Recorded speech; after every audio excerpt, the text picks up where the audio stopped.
Herbert Turner stood in front of the floor-to-ceiling mirror in the master bedroom, his fingers working the knot of a gold silk tie. He was 70 years old, but he stood with his chest puffed out, sucking in his stomach just enough to make his suit jacket button without straining. He tilted his chin up, turning his head left, then right, admiring the sharp line of his jaw that had softened only slightly with age. He looked like a man who owned the world, or at least a man who believed he did. Behind him, sitting on the edge of the perfectly made king-sized bed, Annette Turner was quiet. At 68, she moved with a stillness that Herbert often mistook for slowness. She had a small, open suitcase next to her. Her hands, weathered from years of gardening and managing a household without help, smoothed out the fabric of a navy blue dress. It was a sensible dress. It had a modest neckline and fell just below the knee. It was the kind of dress a woman wore when she didn't want to be looked at, but wanted to be respectful. She reached for a pair of beige heels to place them in the bag, but the sound of Herbert's voice stopped her hand in midair. "Put that away," he said. He didn't turn around. He was still looking at himself in the mirror, fixing a stray gray hair on his temple. His tone was casual, cold, and final. Annette looked up, blinking. "Excuse me, Herbert?" Herbert finally turned. He looked at the suitcase on the bed with a look of genuine distaste, as if she had placed a bag of trash on their Egyptian cotton sheets. "The bag, Annette. Put it away. You aren't coming." Annette felt a cold drop in her stomach. She sat up straighter, her hands resting in her lap. "But it's the reunion.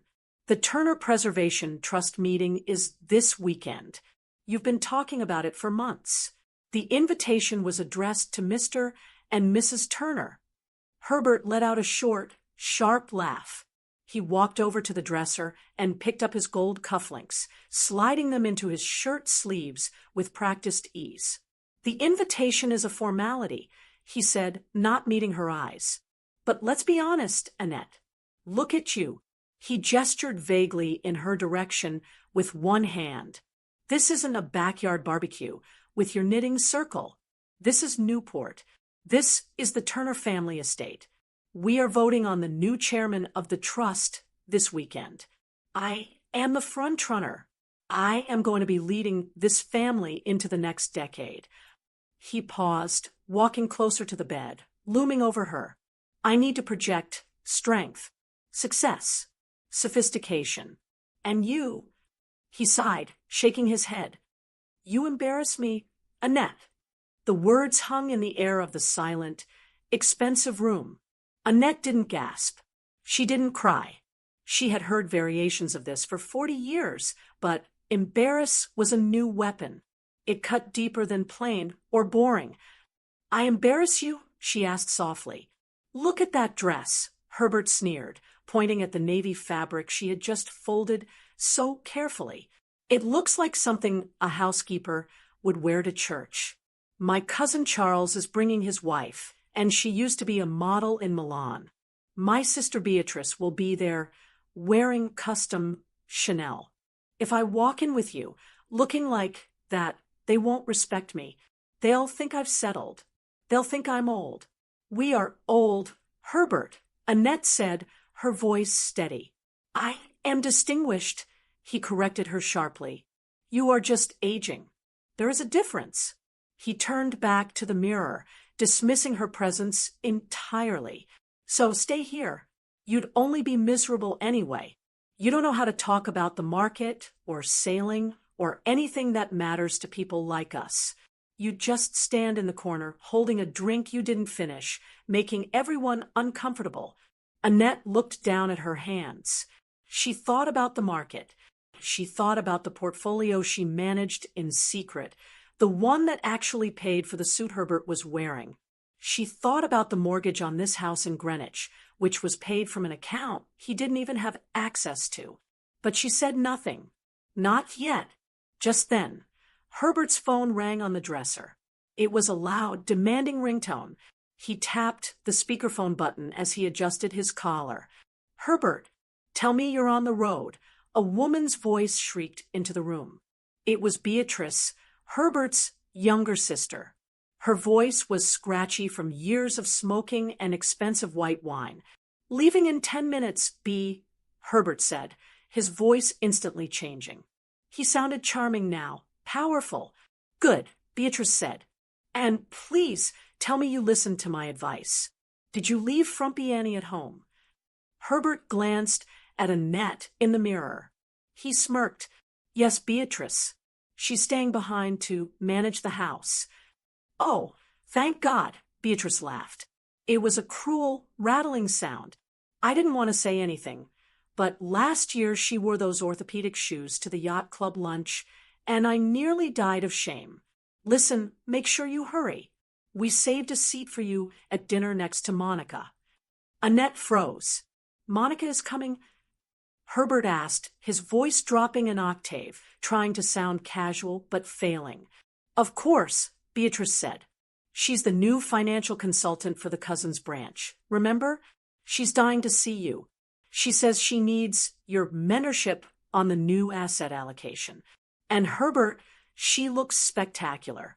She's 45 and fits right in." "I'll see you soon, B," Herbert said, quickly tapping the phone off. The room went silent again. The mention of Monica hung between them like a toxic fog. Annette knew the name. Monica wasn't just a consultant. She was the woman Herbert had been texting late at night for the past 3 months. She was the reason Herbert had suddenly started dyeing his hair and buying new cologne. Herbert grabbed his leather overnight bag. He didn't apologize. He didn't explain. He acted as if the conversation with his sister was perfectly normal. "Well," Herbert said, checking his gold watch, "I need to beat the traffic on I-95. He walked to the valet tray on the dresser and snatched up the keys to the black Range Rover. Annette watched him take the keys. That car was registered in her name. She had bought it 6 months ago because her old sedan wasn't safe for winter driving. Herbert had claimed it immediately, driving it as if he had written the check. "You're taking the truck?" Annette asked. Obviously, Herbert snapped.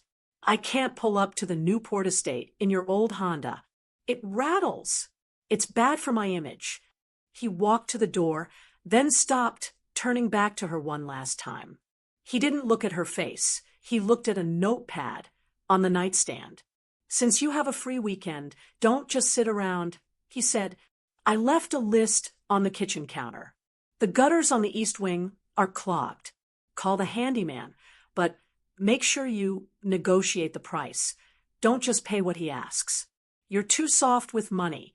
And the pool cover needs to be cleaned before I get back on Monday. I want to host a victory swim after I win the chairmanship." He opened the door. "Goodbye, Annette. Try not to let the house fall apart while the adults are handling business." And with that, he walked out. Annette sat on the bed for a long time. She heard his heavy footsteps go down the grand staircase. She heard the front door open and slam shut. She heard the powerful engine of the Range Rover roar to life in the driveway, the car she paid for, filled with gas she paid for, driving a man whose entire life was a performance she had subsidized. She stood up and walked to the window.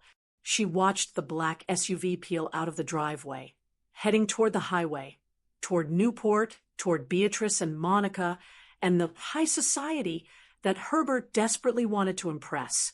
He thought she was embarrassed. He thought she was weak. He thought she was just a housekeeper with a wedding ring. Annette turned away from the window. She looked at the mirror where Herbert had admired himself just moments ago. Her reflection looked back, calm, gray-haired, and entirely done. Herbert had made a mistake. He had forgotten that while he was the face of the Turner lifestyle, she was the foundation. And when you remove the foundation, the house doesn't just settle. It collapses. She picked up the phone. She didn't call the handyman. She didn't call the pool boy. She dialed a number she hadn't used in 5 years. Yes, a deep voice answered on the second ring. Mr. Sterling, Annette said, her voice clear and cold. It's Annette Turner. I need you to initiate Protocol 0. Protocol 0, the lawyer asked, his tone shifting from professional to alert. Mrs. Turner, that's the nuclear option. That freezes everything. Are you sure? Annette looked at the empty space in the driveway where her car used to be. I'm sure, she said. And Mr. Sterling? Prepare the helicopter. I'm going to Newport. House settled into a profound silence. For a moment, Annette just stood there in the hallway, listening. For 40 years, that silence had felt lonely. Today, it felt like oxygen. She didn't collapse. She didn't weep into a handkerchief. The slouch that Herbert so often criticized, the posture of a woman trying to make herself smaller, so her husband could feel bigger, vanished. Her spine straightened. She took a deep breath, smoothing the front of her simple cotton dress, and turned away from the door. She walked past the kitchen, ignoring the list of chores Herbert had left on the counter. The gutters could wait. The pool cover was irrelevant. She headed straight for the back of the house, to a heavy oak door that remained locked whenever guests came over. Herbert called this room Annette's sewing room. He told his friends it was where she kept her crafts and clutter. He hadn't stepped foot inside it in nearly 15 years because he had no interest in her hobbies. That was his first mistake. Annette pulled a small brass key from the pocket of her dress, unlocked the door, and stepped inside. There were no sewing machines here. There were no balls of yarn or half-finished scrapbooks. The room was a state-of-the-art home office. The walls were lined with mahogany bookshelves filled with legal texts, market analysis reports, and binders labeled by fiscal year. In the center of the room sat a large, pristine glass desk with 2 monitors. She sat down in the leather executive chair, a chair far more comfortable and expensive than the one Herbert used in his study upstairs, and woke up the computer. As the screen glowed to life, Annette looked at a framed photo on the desk. It wasn't of Herbert. It was a black and white picture of her father, a man with dirt under his fingernails and eyes like flint. He had been a land developer in the Midwest, turning cornfields into commercial empires, long before real estate mogul was a trendy term on television. Herbert liked to tell people he was a self-made man. He loved to recount the story of how he played the market in the late 80s to build the Turner fortune. He believed his own legend. He truly thought that his lucky guesses on tech stocks in 1995 had funded their lifestyle. The truth was far more embarrassing for him, which was why Annette had never spoken it aloud. Herbert was a terrible investor. In the early years of their marriage, he had nearly bankrupted them 3 times. He chased trends, bought high, and sold low. He was a man who confused confidence with competence. When Annette's father passed away, leaving her a staggering inheritance, he had given her one piece of advice. Annie, a man's ego is the most fragile thing on earth. If you break it, he'll hate you. If you feed it, he'll love you. But never, ever give him the checkbook. She had followed that advice to the letter. She had set up the Annette V. Trust, a blind trust structure, so complex that even the IRS had to squint to see the bottom. She poured her inheritance into it and hired the best wealth managers in New York. Then she structured the payouts to look like dividends from Herbert's own meager portfolio. Every month, a deposit hit their joint account. Herbert thought it was his genius yielding returns. In reality, it was an allowance Annette authorized. She had been paying him to feel like a man for 4 decades. She bought the cars he drove. She bought the suits he wore to insult her. She bought the very confidence he used to look down on her. She typed in her password and opened the current operational dashboard. Total assets under management, $84 million. Liquid capital available for immediate withdrawal, $12 million. She clicked on the Recent Transactions tab for the joint account. There it was. The Ritz-Carlton Newport Presidential Suite Deposit, $4,500. Tiffany and Company, gift $2,800. That wasn't for her. Shell Station Premium Gas, $85. She stared at the numbers. It wasn't the money that bothered her. She had plenty of money. It was the violation of the contract. When she set this arrangement up, she had made a silent pact with herself. She would support him. She would let him play the big man as long as he treated her with basic respect. That was the good faith clause of their marriage. He didn't have to love her like a romance novel, but he had to respect her as his partner. You embarrass me. The phrase echoed in her head. He was embarrassed by the woman who had quietly saved him from living in a rental apartment in New Jersey. He was embarrassed by the woman who ensured his mother had the best hospice care money could buy. He had broken the clause. Annette picked up the secure line on her desk and dialed. Sterling and Associates. How may I direct your call? Put me through to Robert. It's Mrs. Turner. There was no wait time. Robert Sterling, the senior partner of the firm, picked up immediately. He was the only person in the world, other than Annette, who knew the full picture. Annette. Robert's voice was warm but concerned. I saw the alert that you accessed the dashboard. Is everything all right? I thought you were heading to Newport for the reunion. I'm not, Annette said, her voice steady. Herbert left without me. He took the Range Rover. He informed me that I was too embarrassing to be seen with the family. And Robert, Beatrice called. Monica is there. There was a silence on the other end of the line. Robert knew about Monica. He had been urging Annette to cut the cord for months, but Annette had always been patient. Too patient. I see, Robert said, his tone shifting from friend to attorney. This is a violation of the lifestyle agreement. Annette, you don't have to tolerate this. I'm done tolerating it. Robert, she said, he wants to be the big man. Fine. Let's see how big he is when he has to pay for his own dinner. She took a breath, looking at her father's photo one last time for strength. Robert, I want to initiate Protocol 0. Robert gasped slightly. 0? Annette, that's total lockdown. That freezes the joint accounts, the credit cards, the access to the supplemental funds. It will trigger immediate audit notices on all the shell corporations Herbert thinks he runs. It will strip him naked, financially speaking. Do it, Annette said. Cut it all. I want his cards declined before the appetizers are served.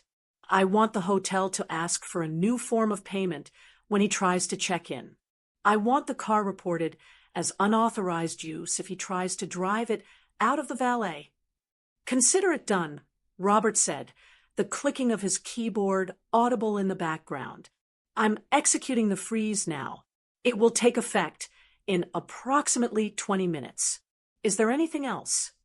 Yes, Annette said.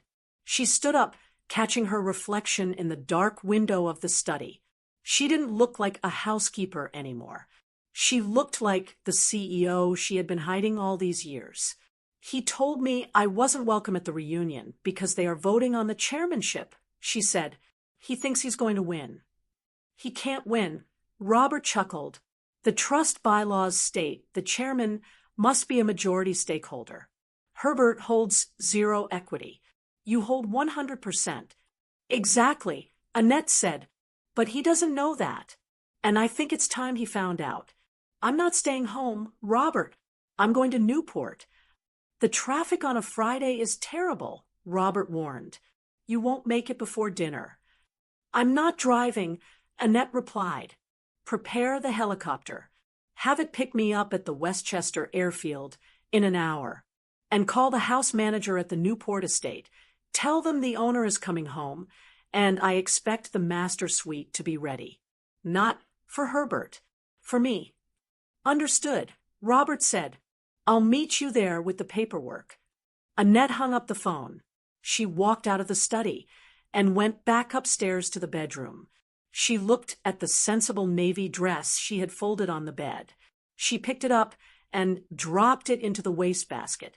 She walked into the walk-in closet, bypassing the section of modest clothes Herbert approved of. She reached into the back, where she kept the garment bags from her trips to Paris and Milan. Trips, she told Herbert, were garden club tours. She unzipped a bag and pulled out a structured silver-gray gown. It was sharp, modern, and intimidating. It was the kind of dress a woman wore when she was coming to collect a debt. Herbert wanted a sophisticated woman. He was about to get one. He just had no idea that she would be the one signing his eviction notice. The Atlantic Ocean breeze swept across the stone terrace of the Newport mansion, carrying the scent of salt water and old money. Herbert Turner took a deep breath, filling his lungs with the cold, expensive air. This was where he belonged. He stood near the edge of the limestone balcony, looking out over the manicured lawn that stretched down to the cliff walk. Behind him, the sound of a string quartet mixed with the polite laughter of his extended family. Waiters in white jackets moved silently through the crowd, carrying silver trays loaded with crystal flutes of champagne and hors d'oeuvres that cost more than a weekly grocery bill. Herbert took a sip of his drink.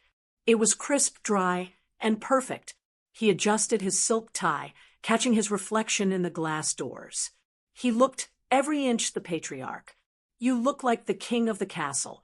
A voice purred beside him. Herbert smiled and turned to face Monica. She was beaming at him, clutching his arm with a manicured hand that sported a diamond bracelet he had bought her last Christmas, using the emergency fund card. Monica was 45, 25 years his junior, and she worked hard to maintain the illusion of youth. Her dress was a vibrant red, a little too tight, and a little too low-cut for a conservative New England family reunion, but Herbert didn't mind. He liked the way the other men, especially his stuffy cousins, stared at her. It made him feel powerful. "I feel like the king," Herbert admitted, covering her hand with his. "And tonight, after the vote, it will be official. The family needs a strong hand at the wheel, Monica. They've been drifting too long." "You're going to be amazing," Monica said, leaning in close. "And once you're chairman, we can finally stop hiding, right? You'll control the main accounts."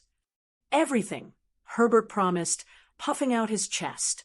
"The trust manages assets across 3 states.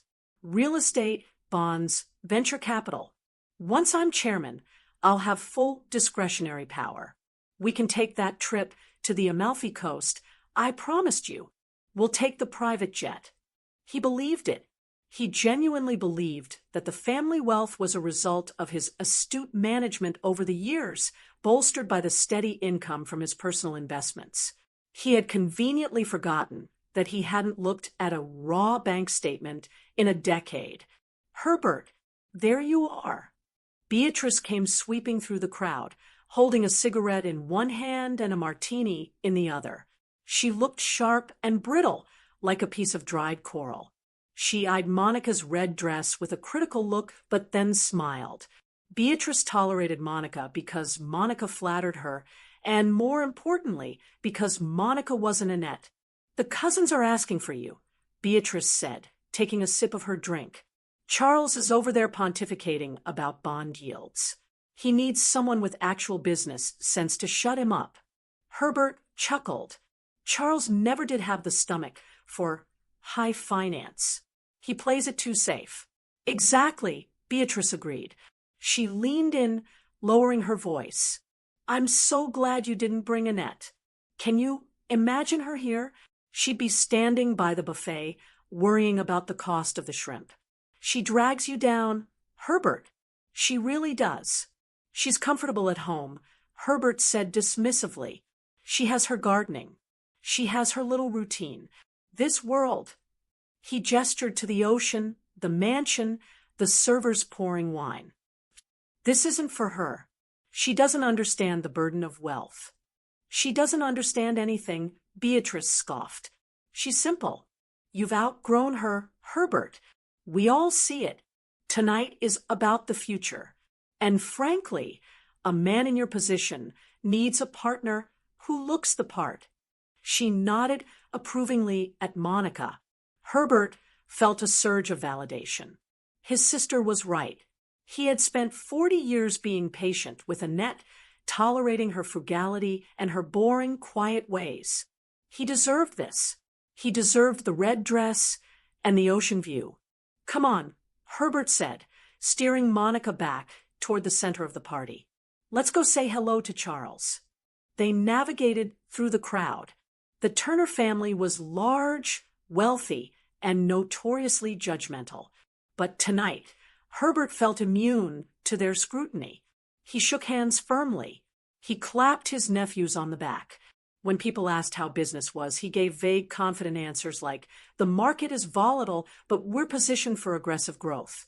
And I'm moving some assets into emerging tech." He didn't know which assets. He didn't know which tech. But he knew the words sounded right. He found his cousin Charles near the bar.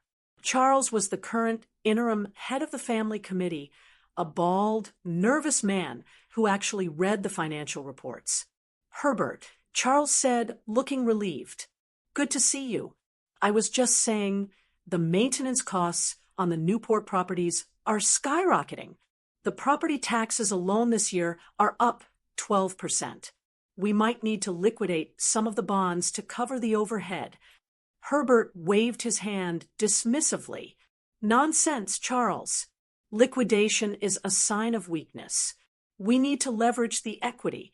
I've been looking at the portfolio, and the cash flow is strong. We simply need to restructure the debt." Herbert had no idea if they had debt. He just knew that restructure sounded smart. Charles looked skeptical.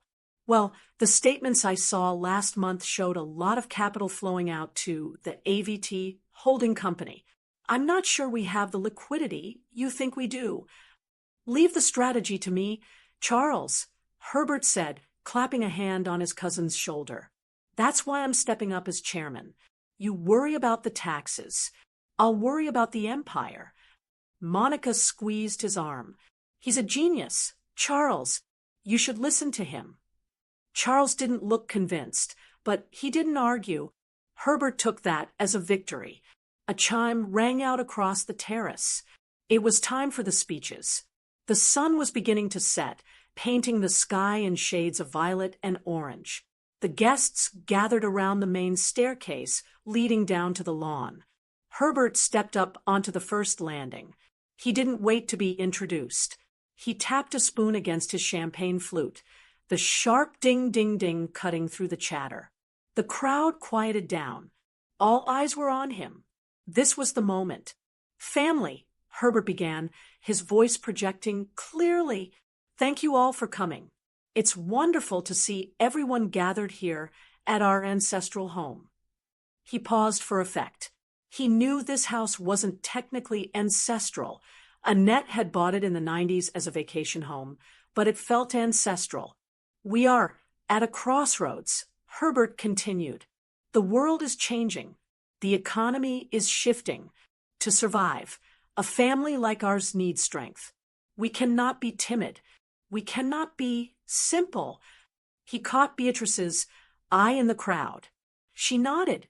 "For 40 years, I have dedicated myself to building our prosperity." Herbert lied. "I have made the hard calls. I have taken the risks so that you all could enjoy the rewards. Prudence is a virtue, yes, but ambition is a necessity." He looked at Monica, who was looking up at him with adoration. "Tonight, when we vote for the new chairman of the trust, I ask you to vote for vision. I ask you to vote for the legacy we deserve. I am ready to lead us into a new era of dominance." He raised his glass. "To the Turner family." "To the Turner family," the crowd echoed. Herbert drank. The champagne tasted like victory.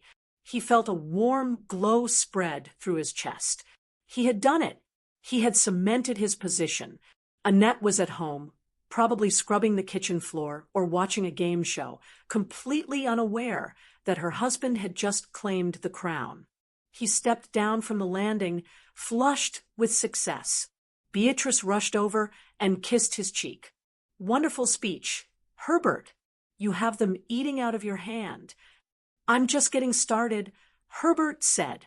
He checked his watch. It was time to settle the bill for the catering staff before the dinner service began, a formality he usually handled with the business credit card Annette kept loaded for him. He walked over to the head of the catering team, a man named Pierre. "Pierre," Herbert said grandly, "everything looks exquisite. Put the final tally on the black card. Keep the champagne flowing."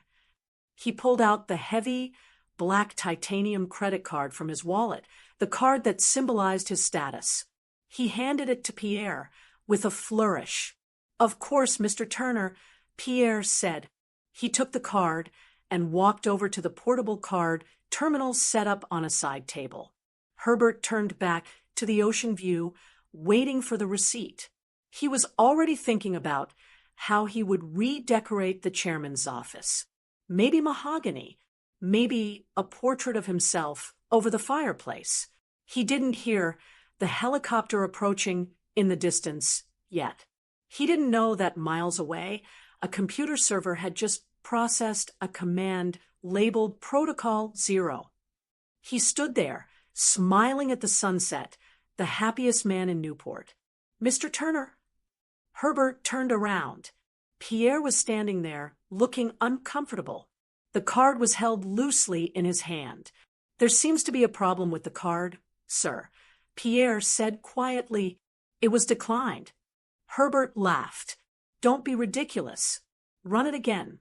It's probably the signal out here." "I did run it again, sir," Pierre said, his voice dropping to a whisper so the guests wouldn't hear. "It says account frozen, stolen property. Do you have another form of payment?" Herbert's smile faltered. "Stolen? That's absurd. I am Herbert Turner." "I understand, sir. But the machine, it says pick up card. For the first time all day, the cold ocean breeze didn't feel refreshing. It felt like a warning. Herbert reached for his wallet to grab a backup card, his heart giving a single confused thump. He had no idea that the housekeeper he left in Greenwich had just cut the power to his entire world. The dinner service had begun, but the atmosphere at the head table was brittle. Herbert sat at the center, a tight smile plastered on his face. He was sweating slightly despite the cool ocean breeze drifting in through the open French doors. Under the table, his leg was bouncing nervously. 10 minutes ago, Pierre the caterer had quietly accepted a second credit card, a personal card Herbert kept for emergencies that was also linked to the main joint account.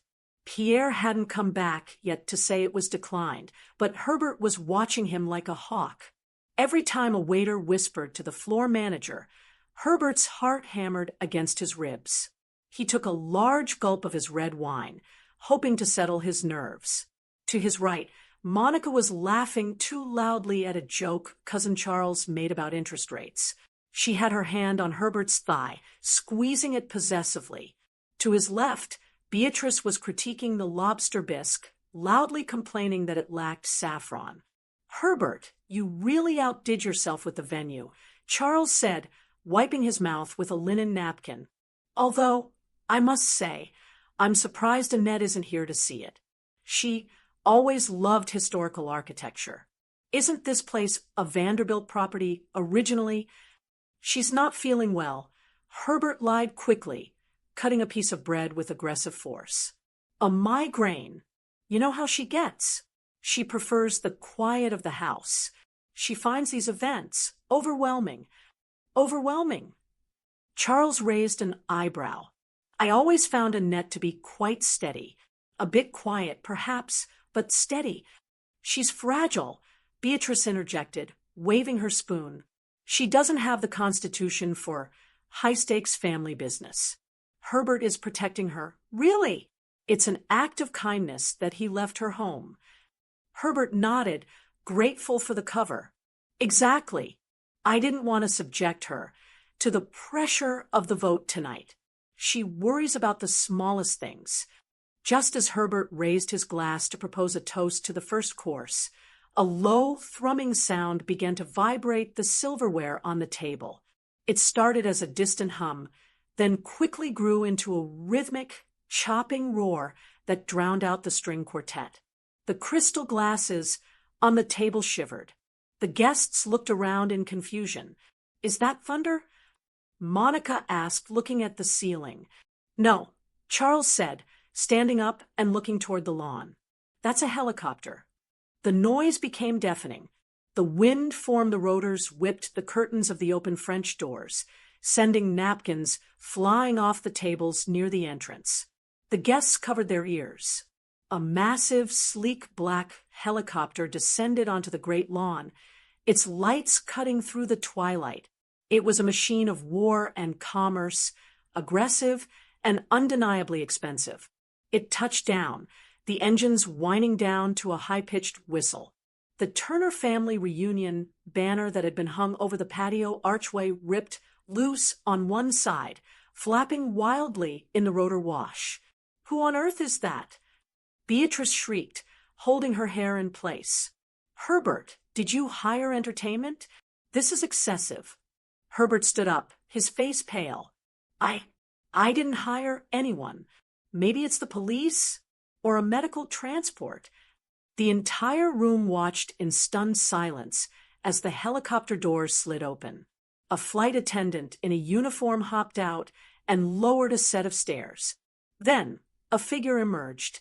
It wasn't a medic. It wasn't a police officer. It was a woman.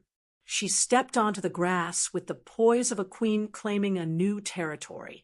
She wore a floor-length gown of silver-gray silk that shimmered like liquid steel under the outdoor floodlights. The dress was structured and modern, with a high collar and a deep back, showcasing a posture so erect it looked painful. Around her neck hung a necklace of vintage sapphires, heavy, dark stones that caught the light with a cold fire. She didn't look at her feet as she walked across the uneven lawn. She looked straight ahead at the mansion. "My God," Charles whispered, "is that Annette?" Herbert squinted. He blinked. He shook his head. "No, that can't be. Annette is in Greenwich. She's folding laundry." But as the woman stepped onto the terrace, the light hit her face. It was Annette, but it wasn't the Annette Herbert knew.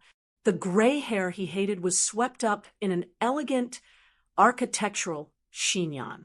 Her makeup was flawless, accentuating eyes that looked harder than the diamonds in her ears. She didn't look 68. She looked timeless. The double doors to the ballroom swung open as she approached, the staff hurrying to get out of her way. She walked into the room, the click of her heels on the marble floor, the only sound in the dead silence. She stopped 10 feet from the head table. She didn't smile. She didn't wave. She just stood there, radiating a kind of cold energy that sucked the air out of the room. Herbert felt a flush of heat crawl up his neck. It wasn't fear yet. It was indignation. How dare she? How dare she defy him? How dare she show up here, looking like that, stealing his moment? He threw his napkin on the table and marched toward her. "What do you think you are doing?" Herbert hissed as he got close to her. His face was blotchy with rage. "I told you to stay home. I told you specifically that you weren't welcome." Annette looked at him. She didn't flinch. She looked at his red face, his ruffled tie, and the sweat on his upper lip. For the first time in 40 years, she didn't feel the urge to soothe him. She felt the urge to crush him. "You are making a scene," Herbert whispered furiously, grabbing her elbow to steer her away. "Look at you. Where did you get that dress? You look ridiculous. You're trying too hard. Go back to the helicopter and leave before you embarrass me further." Annette pulled her arm away. The movement was small but sharp. She dusted off the sleeve where he had touched her, as if he had left a smudge of dirt. "Don't touch me. she said. Her voice wasn't loud, but it carried. It was the voice she used to close deals in private boardrooms, a voice Herbert had never heard. Beatrice marched up next to Herbert, her martini glass slopping over the side. Annette, this is a private family function. Who paid for that helicopter? Did you raid the emergency savings? That money was for the grandchildren's college fund. You selfish woman. Annette turned her gaze to Beatrice. It was a look of such profound pity that Beatrice actually took a step back. Hello, Beatrice, Annette said coolly. I see you're drinking your dinner again. And no, I didn't touch the grandchildren's fund. That fund is secure. Unlike your brother's future. Annette walked past them, moving toward the center of the room where the cousins were seated. She stood before the head table, directly in front of Charles and the other elders. She ignored Monica completely, treating the mistress like a piece of furniture that had been placed in the wrong room.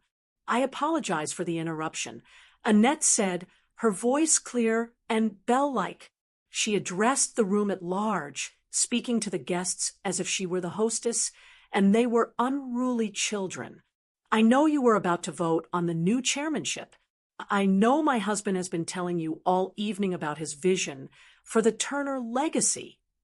She paused, letting her eyes sweep the room. But there has been a slight administrative error, she continued. You see, before you can vote on the distribution of assets, you need to understand where those assets actually come from. Herbert laughed. It was a loud, fake, terrified sound. He rushed to the center of the room, trying to stand in front of her, trying to block the cousins from seeing her. She's drunk, Herbert announced to the room, waving his hands. She's having an episode. It's the medication. She gets confused about money. Annie, please, let's go to the car. I am here to audit the accounts, Annette said, stepping around him. I am here to conduct a forensic review of the Turner Preservation Trust, effective immediately. The room went dead silent. The word audit hung in the air like a threat.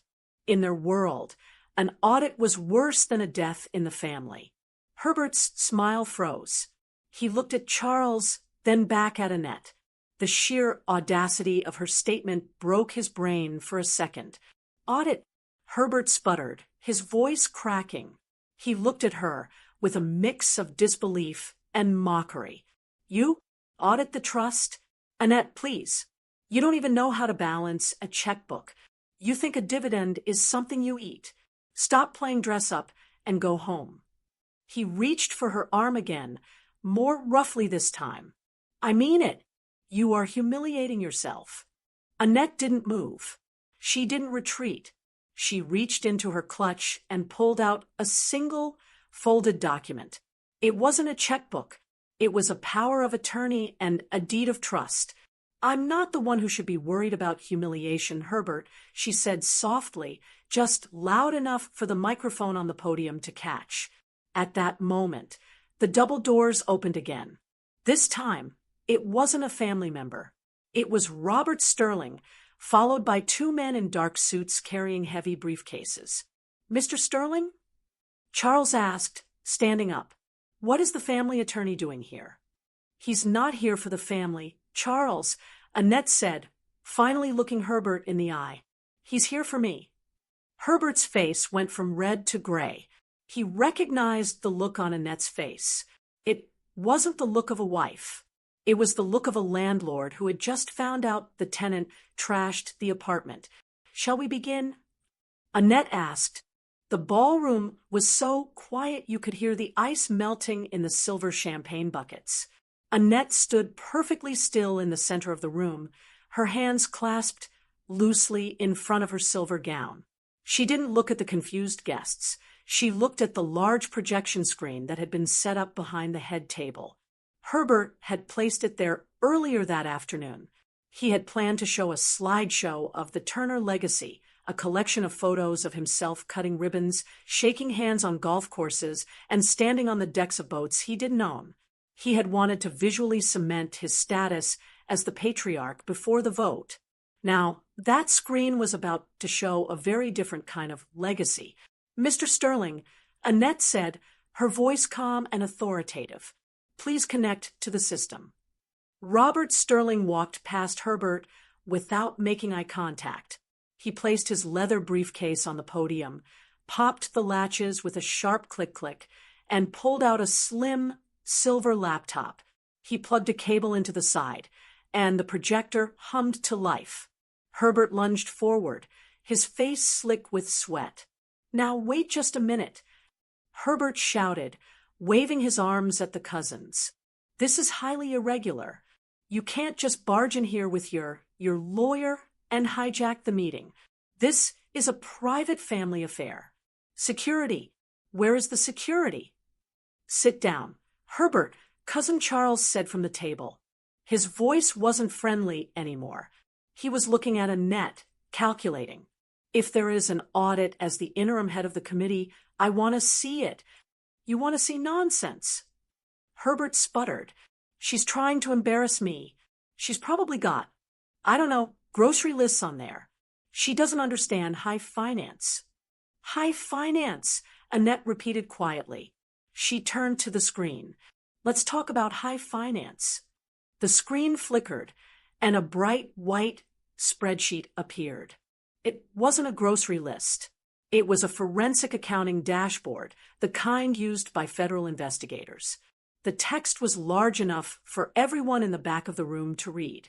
At the top, in bold letters, it read, The Annette V. Turner Revocable Trust. Below that, a subheading, Beneficiary Allowance Disbursement, Herbert Turner. Herbert froze. He squinted at the screen. He saw his name, but he didn't like the word next to it. Allowance. Beatrice screeched from her seat, her martini glass halfway to her mouth. What is that supposed to mean? Herbert is the earner. He invests. Go to the Income Source tab. Mr. Sterling, Annette directed. Robert tapped a key. The screen changed. It showed a graph. One line was blue, going straight up. The other line was red, flatlining near the bottom. The blue line, Robert announced to the room, his voice projecting like a judge, represents the capital gains generated by Mrs. Turner's inherited estate, which she consolidated 40 years ago. The red line represents Mr. Turner's personal investment performance. The room gasped. The red line wasn't just flat. In several years, it dipped below zero. That's a lie. Herbert screamed, his voice cracking. I made millions in the 90s. The tech boom. I bought the boat. I bought the house in Greenwich. Annette took a step closer to him. No, Herbert, you didn't buy the boat. You picked out the boat. You signed the papers for the boat. But look at the transaction log. Robert advanced the slide. A scanned image of a bank transfer appeared. From Annette V. Turner Trust, blind account BTO, Herbert Turner, joint checking amount, $450,000 memo, spousal support transfer, boat purchase. The silence in the room was heavy, suffocating. Herbert stared at the screen. He opened his mouth, but no sound came out. He looked like a fish pulled out of the water, gasping for air that wasn't there. You see, Annette said, turning to address the cousins, Herbert believes he is a self-made man. He believes his day trading and his strategic vision paid for the champagne you are drinking right now. But the truth is, Herbert hasn't made a net profit since 1985. She walked slowly along the front of the tables, making eye contact with the family members who had snubbed her for decades. I set up a blind trust to protect his ego, Annette explained. I instructed my wealth managers to deposit a monthly sum into our joint account that matched whatever salary Herbert told you all he was making. If he said he made $20,000 that month, I deposited $20,000. If he said he made $50,000, I deposited $50,000. I let him play the big man because I loved him, and I thought his pride was worth the price. She stopped in front of Charles. But a man who is paid to feel important is not a businessman, Charles. He is an employee, and tonight I am terminating his contract. Charles looked at the screen, then at Herbert. The look of respect was gone, replaced by pure disgust. In their world, losing money was a sin, but lying about having it was unforgivable. So, Charles cleared his throat. The portfolio Herbert claims to manage, the Turner Empire, does not exist. Annette finished for him. The money is mine. The stocks are mine. The bonds are mine. Herbert is simply an authorized user on a credit card I pay off every month. This is entrapment. Herbert yelled, grabbing a dinner knife off the table as if to defend himself, then dropping it when he realized how foolish he looked. She's lying. She's trying to steal my legacy. Legacy? Annette asked. Let's talk about your legacy. Herbert, let's talk about this venue. She gestured to the opulent ballroom, the crystal chandeliers, the view of the ocean. You told everyone you rented this historic mansion for the weekend to show off the family's spending power. You told me the rental fee was $50,000. It was. Herbert insisted. I signed the lease. I have the paperwork. Mr. Sterling? Annette nodded at the lawyer. Robert clicked the mouse again. A property deed appeared on the screen. Owner of record, Zenith Properties, LLC. Sole member, Annette V. Turner. Date of purchase, October 14th, 1998. Herbert, Annette said, her voice dropping to a pitying whisper. I bought this house 25 years ago as a tax shelter. I come here every spring to check the gardens. You didn't rent this house. You just wrote a check to my holding company. You've been paying me to stay in my own house. Laughter rippled through the back of the room. It wasn't polite laughter. It was mocking laughter. The younger cousins were whispering. The facade was crumbling. Herbert Turner wasn't a tycoon. He was a tenant. Beatrice looked at the screen, then at her brother. Her face was pale. She realized that if the money was Annette's, then the checks Herbert had been sending her for her medical bills and her maintenance were actually coming from the woman she had just called frumpy. But Annette wasn't finished. There was one more person who needed to understand the reality of the situation. Annette turned her head slowly, locking eyes with Monica. The mistress was sitting perfectly still, her hand pulled back from Herbert's arm as if he were radioactive. She looked at the screen, doing the math in her head. No assets, no control, no private jet to the Amalfi Coast. Monica, isn't it? Annette asked. Monica blinked, startled to be addressed directly. I was just invited as a consultant. I didn't know. You didn't know he was broke, Annette corrected her. It's a common mistake. He puts on a very good show. The suits are Italian, even if I paid for them. Annette took a step toward the red-dressed woman. I hope you enjoyed the ride up here, Monica. The Range Rover is a beautiful vehicle. Heated seats, surround sound. It's very comfortable. Monica nodded dumbly. That's good, Annette said pleasantly, because I'm afraid your ride home will be less luxurious. She signaled to Mr. Sterling again. He pulled up a police report on the screen. Incident type, Grand Theft Auto. Vehicle, 2024 Range Rover Autobiography. Status, stolen. Reporting party, Annette Turner. You see, Annette said, her voice hardening, that car is titled in my name. Herbert took it without my permission to transport a woman he is having an affair with across state lines. In the eyes of the law, that is unauthorized use. I filed the report 10 minutes ago. The state police have been notified to look for the license plate. Monica's eyes went wide. She stood up so fast her chair scraped loudly against the marble floor. I didn't steal anything. Monica stammered, looking at the cousins, desperate to save her own reputation. He picked me up. He told me it was his car. He told me he bought it with his bonus. He lied, Annette said simply. He lies about everything. But if you are seen in that car again, you will be an accessory. I suggest you don't get back in it." Monica looked at Herbert. He was slumped in his chair, defeated, the king of the castle, reduced to a confused old man caught in a web of his own making. "You said you owned the company." Monica hissed at him. "You said you were worth 50 million. I am," Herbert pleaded, reaching for her hand. "Monica, don't listen to her. It's just paper. We can fix this." Monica swatted his hand away. "Don't touch me. You're a fraud, Herbert. A broke, pathetic fraud." She grabbed her clutch and turned to Annette.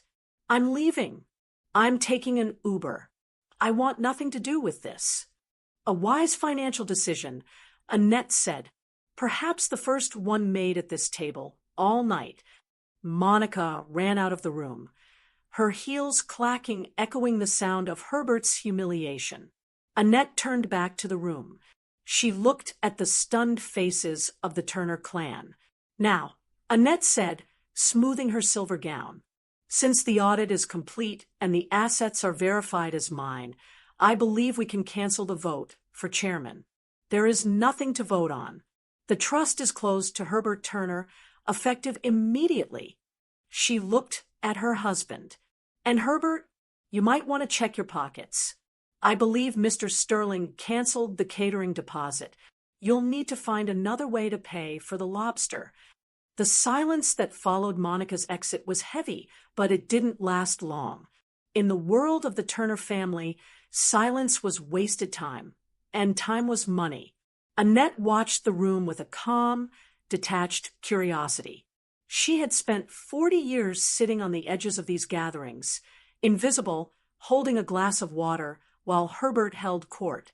She had watched these cousins, nephews, and nieces hang on Herbert's every word, laughing at his unfunny jokes because they thought he controlled the checkbook.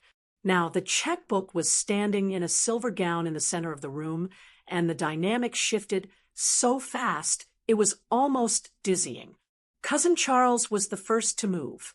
He pushed his chair back from the table, creating a physical distance between himself and Herbert. It was a small movement, a matter of inches, but it screamed of betrayal. "Herbert," Charles said, his voice dripping with disappointment, "I must say this is shocking. To mislead the family committee like this, to present personal assets that aren't yours." Herbert's head snapped up. "Charles, don't listen to her.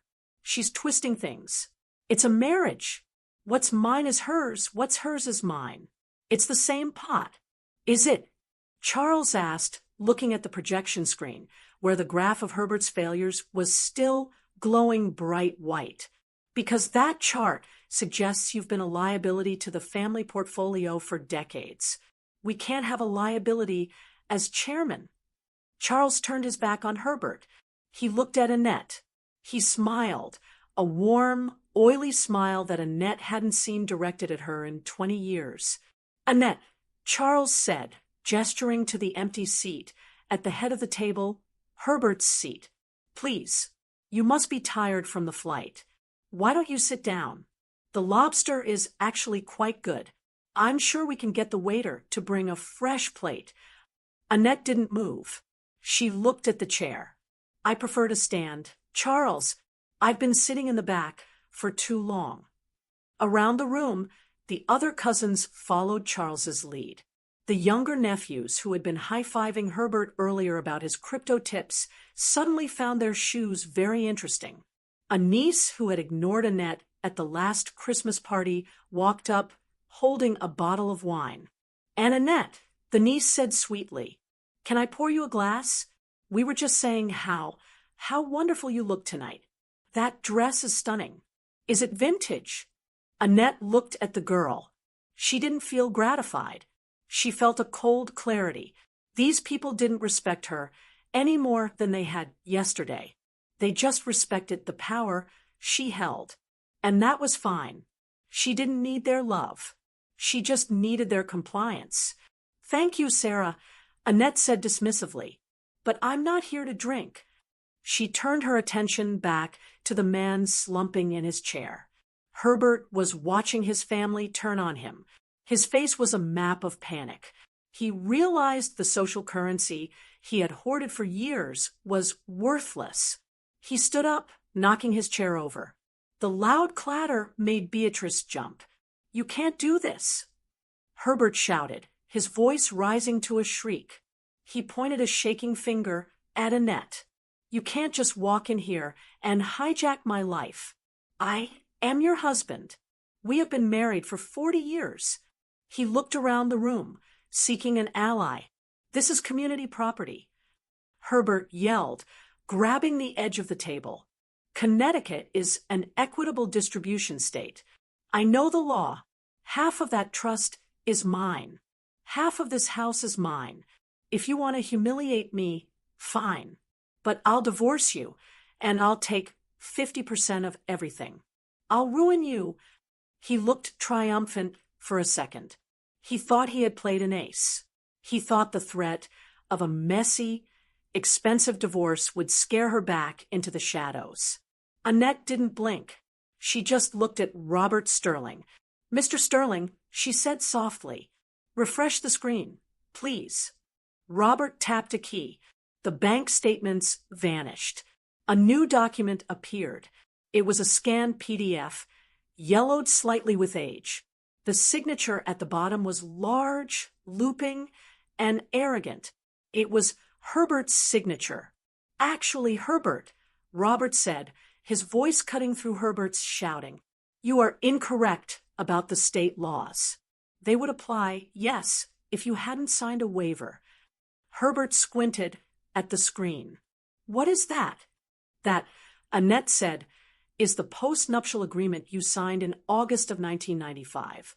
Herbert froze. 1995, the year of the boat. "You remember the Sea King, don't you, Herbert?" Annette asked.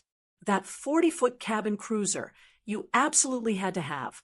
You told me it was essential for networking. You said it would pay for itself in business deals." Herbert's mouth opened and closed. He remembered. He had begged for that boat. It cost nearly $500,000. Annette had agreed to buy it, but she had one condition. She had put a stack of papers in front of him. He hadn't read them. He had just wanted the keys to the boat. "You signed away your claim to the principal of the Annette V. Turner Trust," Robert explained, highlighting the relevant paragraph on the screen. "In exchange for the lump sum purchase of the vessel known as the Sea King, Mr. Herbert Turner hereby waives all future rights to the assets held within the trust, regardless of marital status or duration." I didn't know what I was signing." Herbert stammered. "I didn't have a lawyer." "You declined counsel," Robert corrected him. "It's right there in the notary block. You said lawyers were a waste of money. And where is the Sea King now, Herbert?" Annette asked, "Did it pay for itself?" Herbert looked down. He had crashed the boat into a dock 2 years after getting it, and then sold it for scrap at a massive loss. He hadn't told Annette about the crash. He just told her he upgraded. "So," Annette said, her voice hard, "you own nothing. You have no claim to the trust. You have no claim to the house. You have no claim to the cars." She took a step closer. "You are a guest here, Herbert, and you are a guest who has overstayed his welcome." Beatrice, who had been silently drinking her martini in terror, suddenly stood up. "Now, wait a minute, Annette," Beatrice said, her voice wobbling. "You can't treat him like this. He's family, and I'm family. You can't just cut us off. What about my apartment? Herbert pays the rent." "Correction," Annette said, "I pay the rent, and as of tomorrow morning, the lease is terminated." Beatrice let out a sob. "But I'm sick. My nerves. I can't work. You know I can't work." "You're not sick, Beatrice," Annette said coldly. "You're lazy, and you're mean. You've spent 20 years calling me Frumpy Annie while spending my money on facials. You can find a job. I hear the retail sector is hiring." Annette looked at the two of them, the husband who had used her and the sister-in-law who had mocked her. They looked small. They looked pathetic. "Mr. Sterling," Annette said, "they are trespassing." "Understood," Robert said. He raised his hand.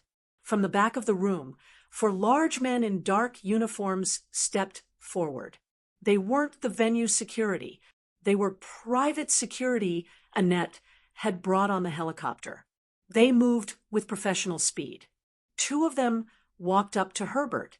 "Mr. Turner," the lead guard said, "we need to ask you to vacate the premises." "Don't touch me," Herbert screamed, slapping the guard's hand away. "This is my reunion. I am the chairman." "You're nothing," Annette said, her voice finally rising, cracking like a whip across the room. "You are a fraud, Herbert, and you are leaving. Now." The guards grabbed Herbert by the arms. He kicked and struggled, his expensive Italian loafers sliding on the marble floor. "Charles, help me," Herbert begged, looking at his cousin. "Don't let her do this." Charles took a sip of his wine and looked out the window. He didn't see a thing. The other 2 guards approached Beatrice. She didn't fight. She just wailed, a high-pitched sound of pure misery as she grabbed her clutch and her wrap. "Get them out," Annette ordered, "and ensure they don't take anything that belongs to the house. The silverware stays." The guests watched in stunned silence as the king of the castle was dragged toward the double doors. Herbert was still shouting about his rights, about the law, about how embarrassing this was. "You're embarrassing me, Annette," he screamed one last time as he reached the doorway. Annette stood tall. She watched him go. "Yes," she whispered to herself. "I suppose I am." The guards pushed the doors open. The night air rushed in. Herbert and Beatrice were hauled out into the darkness, their voices fading as they were escorted toward the main gate. They weren't allowed to go to the valet. They weren't allowed to call a car service from the lobby. They were put out on the street. The doors slammed shut with a heavy boom that echoed through the ballroom.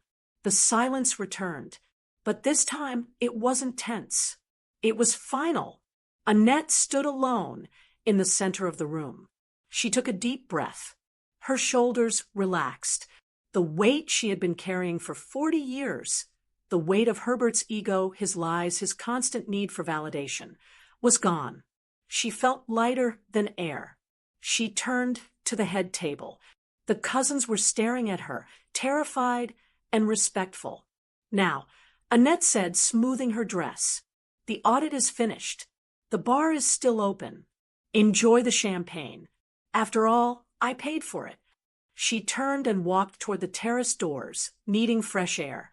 She didn't look back to see if they were clapping. She didn't care.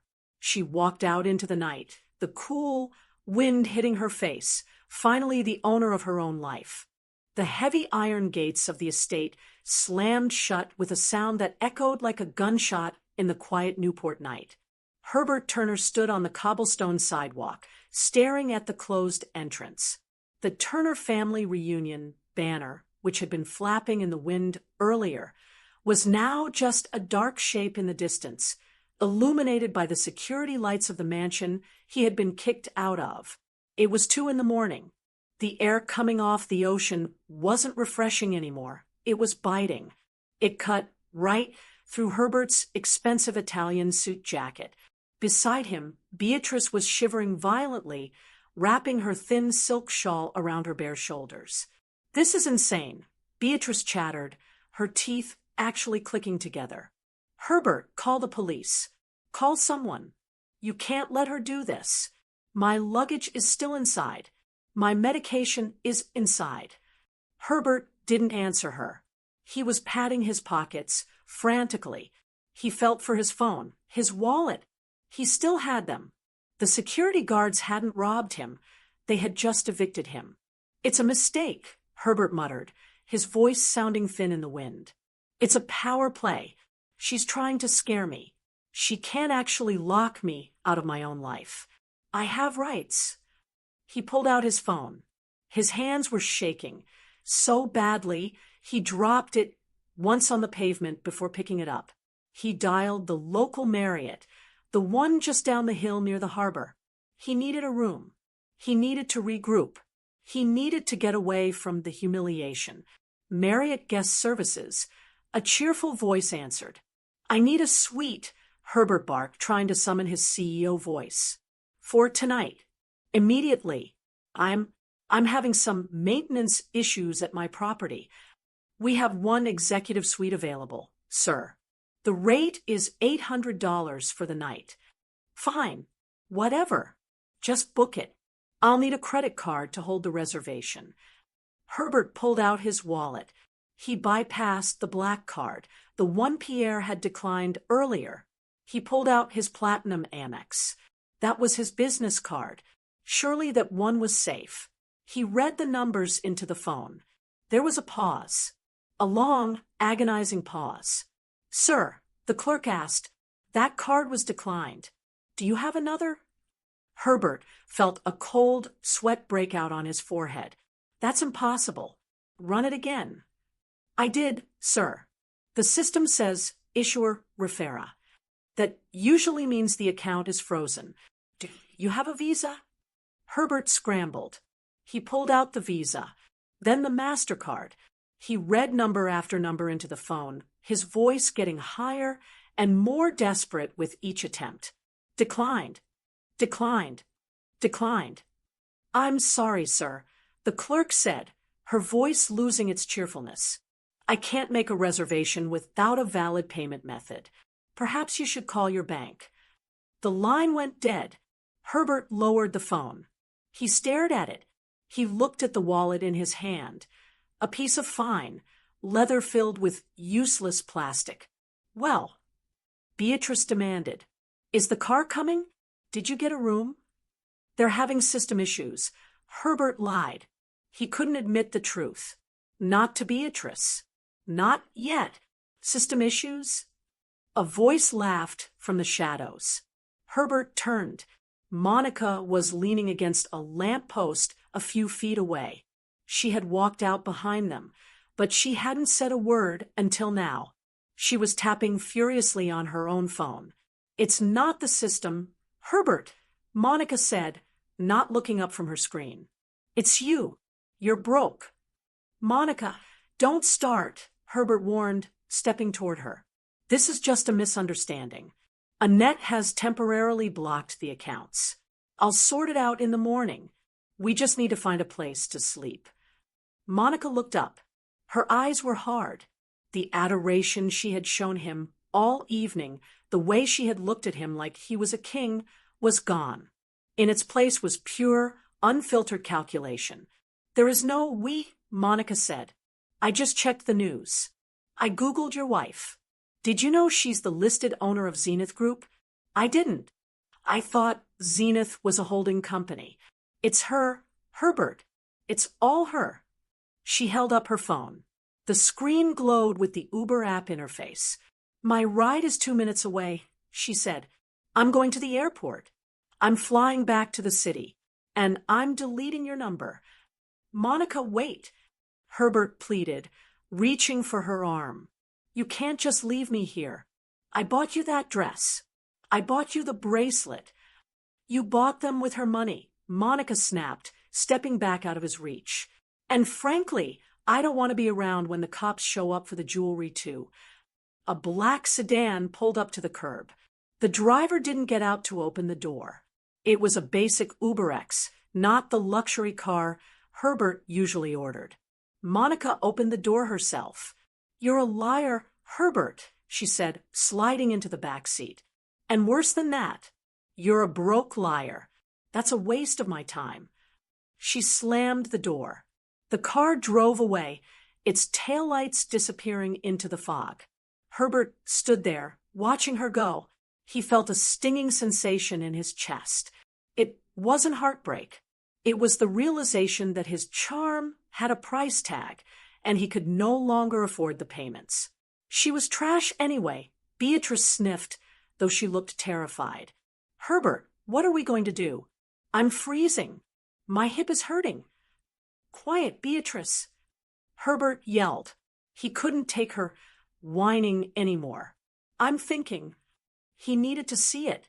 He needed to see the damage. He unlocked his phone again and opened his banking app. He stared at the icon for a second, terrified to tap it. For years, he had opened this app to see big, comforting numbers. He had opened it to see the dividend deposits that made him feel secure. He tapped the icon. The Face ID scanned his frantic features. The little wheel spun. Login successful. Herbert's breath caught in his throat. Primary checking. Account closed. Joint savings. Account closed. Investment portfolio. Restricted access. Contact administrator. He scrolled down. Surely there was something. The emergency cash account. The travel fund. Personal checking. $0. The transaction history showed one final entry. Processed 30 minutes ago. Debit. Transfer to Zenith Recovery Fund. Amount.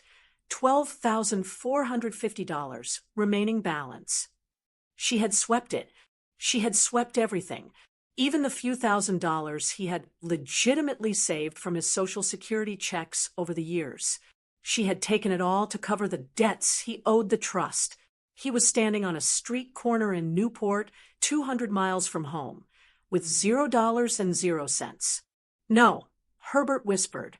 No, no, no. He went to his contacts. He found the contact labeled home. He didn't call the lawyer. He didn't call the police. He called the only person who had ever fixed his messes. He dialed Annette. It rang once, then a click. We're sorry, a robotic voice said. The number you have reached has been disconnected or is no longer in service. Please check the number and try again. She had cut the line. He tried her cell phone. The customer you are calling has blocked this number. Herbert lowered the phone. The silence of the street felt heavy, crushing. He looked at Beatrice, who was now sitting on the curb, weeping into her hands. Herbert, she sobbed, do we have any money? I'm hungry. I want to go home. Herbert looked at his sister.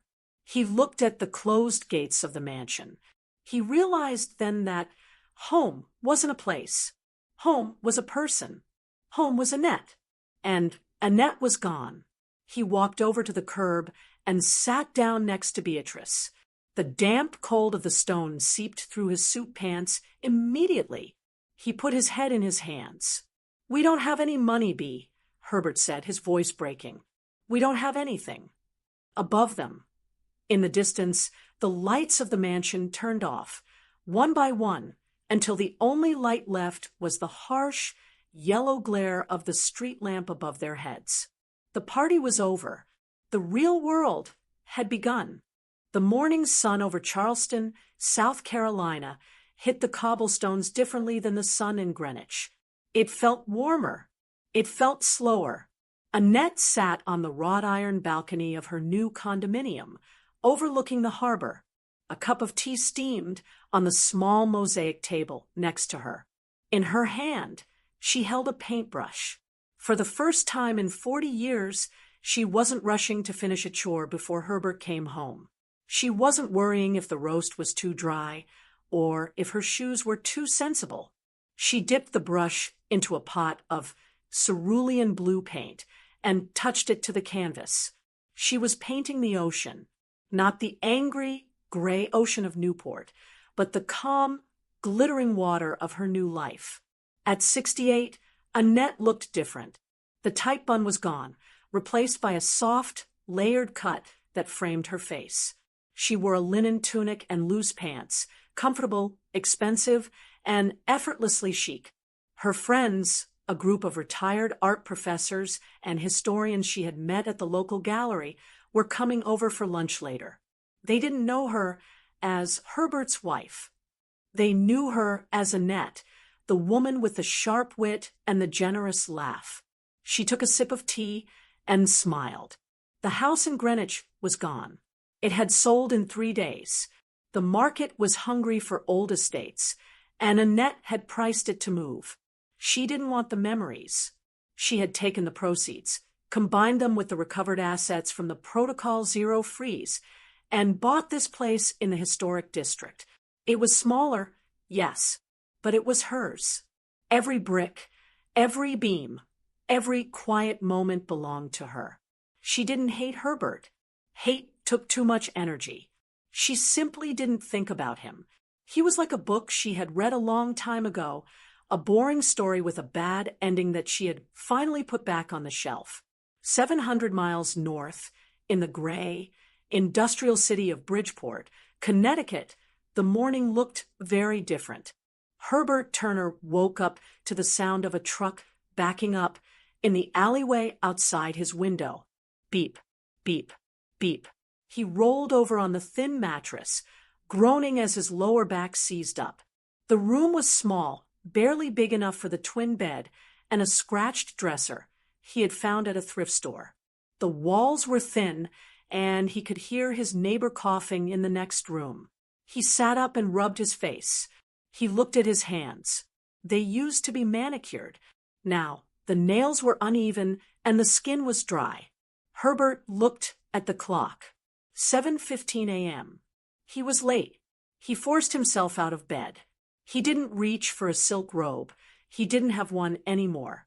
He put on a pair of khaki pants that were a size too big. He had lost weight from stress and a diet of instant noodles, and a white polo shirt.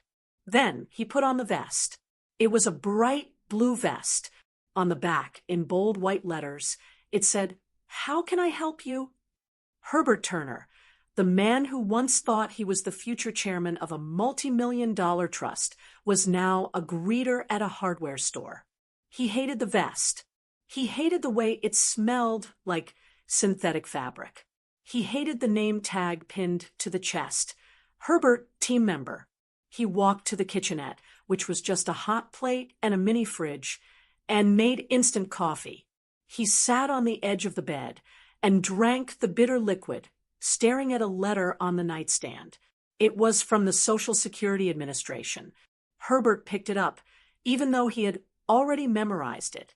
Monthly benefit amount, $842. He still couldn't believe it. For 40 years, he had lived the life of a wealthy man. He had driven luxury cars, worn custom suits, and eaten at five-star restaurants. But because he had lived entirely off Annette's trust allowance, and because he had never declared that allowance as income to avoid paying taxes, his official earnings record was practically blank. He had outsmarted himself. He had spent decades dodging taxes, only to realize that he had also dodged his own safety net. The $842 didn't even cover the rent for this room. He had to work. At 70 years old, with bad knees and a shattered ego, he had to stand at the front of a hardware store for 8 hours a day, saying welcome into people who looked right through him. He finished the coffee, put on his shoes, and walked out the door. He didn't take a car. The Range Rover was gone, returned to Annette's estate months ago. He walked to the bus stop. At lunch break, Herbert sat in the break room of the hardware store, eating a sandwich wrapped in a paper towel. His feet throbbed. He pulled out his cheap prepaid phone. He hesitated, then dialed a number he had written on a napkin. Vista View Assisted Living. How can I help you?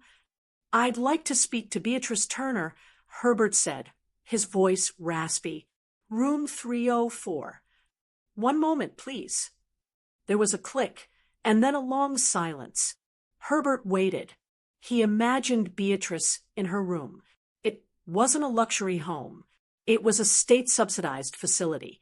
It was clean, but it was institutional. Beatrice had lost her apartment the day Annette cut the funding. Without Herbert's generosity, which was really Annette's money, Beatrice had nothing. Hello. A voice came on the line. It wasn't Beatrice. It was a nurse. I'm trying to reach my sister, Herbert said. Mr. Turner, the nurse said gently. Miss Turner has requested that we do not put your calls through. Herbert gripped the phone. What? Why? I'm her brother. I'm the only family she has. She said. The nurse paused, clearly uncomfortable. She said that you ruined her life. She said you promised her security and you lied. She doesn't want to speak to you. Herbert felt a lump in his throat. Tell her I'm working. Tell her I'm saving up. I can get us a place soon. I will pass on the message, Mr. Turner, but please don't call again today. It upsets her. The line went dead. Herbert lowered the phone. He looked around the break room. A teenager in a blue vest was watching a video on his phone, laughing. A vending machine hummed in the corner. This was it. This was the legacy he had built. He thought about the reunion. He thought about the champagne. He thought about how he had told Annette she embarrassed him. He closed his eyes. He could see Annette clearly in his mind, but he didn't see the frumpy housewife anymore. He saw the woman in the silver dress, the woman who had looked at him with absolute indifference. He realized now that she hadn't destroyed him out of malice. She had simply stopped holding him up. He had been leaning on her for 40 years, and when she finally stepped away, he fell. Herbert, break's over, the shift manager yelled from the doorway. The manager was 24 years old. Coming, Herbert said. He crumpled the paper towel from his sandwich and threw it in the trash. He stood up, adjusted his blue vest, and walked back out to the floor to greet the customers. Welcome, he said to a man walking in. Can I help you find anything? The man walked past him without even looking down. Herbert stood there, invisible, just as he had always feared he would be. Meanwhile, in Charleston, Annette dipped her brush into the paint again. She hummed a little tune. The ocean on her canvas was bright, vast, and beautiful. It was a masterpiece, and she had painted it all by herself. The Greyhound bus ride from Bridgeport to Charleston took 22 hours. Herbert Turner spent the entire trip sitting next to a broken bathroom door, clutching a plastic bag that contained his last change of clothes. He had cashed out his final paycheck from the hardware store to buy the ticket. He had $40 left in his pocket. He arrived in Charleston looking exactly like what he was, a man who had lost everything. His suit was wrinkled and stained. His hair, once dyed and perfectly coiffed, was white and overgrown. He walked with a limp. He found the address on his phone, a luxury condominium building in the historic district. It was a beautiful building with gas lanterns flickering by the heavy wooden doors and window boxes overflowing with ivy. Herbert stood on the sidewalk across the street, waiting. He didn't know what he was expecting. Maybe he thought that just seeing him, seeing how far he had fallen, would break Annette's heart. She had always been the fixer. She had always been the soft place where he landed when he made a mistake. He was counting on that softness one last time. At 11 a.m., the heavy doors opened. Annette walked out. Herbert's breath caught in his throat. She looked radiant. She was wearing a cream-colored linen suit and a silk scarf tied loosely around her neck. She was laughing, talking to two other women who looked just as elegant as she did. They weren't discussing chores or budgets. They were talking about an art exhibit. Annette looked younger. The heaviness that had defined her face for years was gone. She looked light. Herbert stepped off the curb. He dodged a passing carriage and walked toward her. "Annie," he called out. His voice was cracked and desperate. Annette stopped. Her friends stopped. They turned to look at the disheveled old man approaching them. The doorman stepped forward, his hand raising to block Herbert, but Annette held up a hand. "It's all right, James," she said to the doorman. Herbert rushed forward, stopping just a few feet away. He smelled of stale bus air and desperation.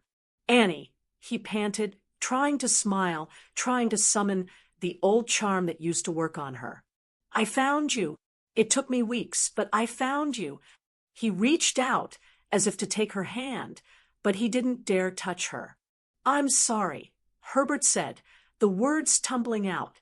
"I messed up. I know that now. I was arrogant. I was stupid. But look at me. I'm working at a hardware store. I'm living in a hole. I've paid for my sins, Annie. I've learned my lesson. He looked at her with pleading eyes. Let's go home, he whispered. I don't need the money. I just need us. We've been married 40 years. You can't just erase that. Annette looked at him. She didn't look angry. She didn't look sad. She didn't look triumphant. She looked at him with absolute, terrifying indifference. It was the look you give a stranger who asks for directions on a busy street. Mr. Turner, she said. Her voice was polite, but cold as ice. She didn't call him Herbert. She called him Mr. Turner. My husband died the night he chose his vanity over his vow, she said calmly. He died the moment he left me in a driveway to impress people who didn't care about him. But I'm right here. Herbert cried, tears finally spilling over. I'm your husband. Annette shook her head slightly. No, you are just a man who used to live in my house, and I don't know who you are anymore. She turned to her friends. Shall we go? The gallery opens at noon. Annette, please. Herbert begged. I have nowhere to go. I have nothing. Annette didn't turn back. A black town car pulled up to the curb. The driver opened the door. Annette got in, settled her silk scarf, and the door closed with a solid, final thud. The car pulled away, merging into the traffic, disappearing down the sunlit street. Herbert stood alone on the sidewalk. The sky, which had been sunny, suddenly opened up. A summer rain shower began to fall, heavy and warm. It soaked his cheap shirt. It soaked his last $40. There was no hug. There was no check handed over out of pity. There was no redemption arc. Herbert Turner had spent 40 years building a life on a foundation he didn't own, only to realize too late that the woman he called embarrassing was the only thing holding the roof up. Was the price he paid too high? Or exactly what he ordered? What city are you listening from? And what time is it there? Write it in the comments below. And if you'd like to help me keep sharing these emotional, thrilling stories every day, even a small donation makes a big difference. It truly helps keep the channel alive and allows us to create more content for you. For more life stories like this, you can explore the other videos on my channel and subscribe. On the screen, you'll see 2 new stories I'm sure you'll enjoy. Click one and start listening right away. With love,